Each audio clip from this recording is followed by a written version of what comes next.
गरदपुर block तलकुसुमा panchayat आसी दुखद खबर। बंगारी ग्रामर रुष स्वाई गुहाल घरे निजर गाय मानू मशा दारू रक्षा करने गुहाल घरे धुआं दे निज घरे शोईथिली। हेले हठात निआं कुहुली समग्र गुहाल घर को व्यापी जाइथिला।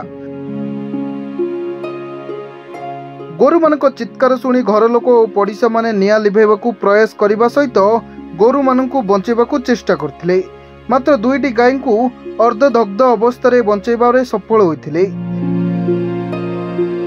सेपटे गोटे गर्भवती गाय और गोटे बाछुरी निआरे पोड़ी मृत्युवरण करिसेंती। खबर पाई कोरुआ अग्निशम बाहिनीर दमकल गाड़ी पहुंची निआं को आयत्त कला बेलू सबकिछि शेष हो जाइतिबा बेले गरदपुर प्राणी चिकित्सक घटनास्थल में पहुंची अर्धदग्ध गोरु मानक चिकित्सा आरंभ करथिले।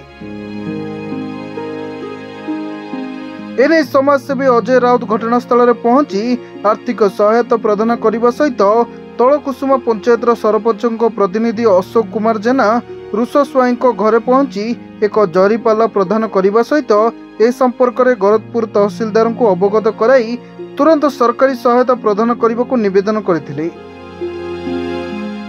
पाटकुरारू शिवप्रसाद परिजा रिपोर्ट, सरकार न्यूज।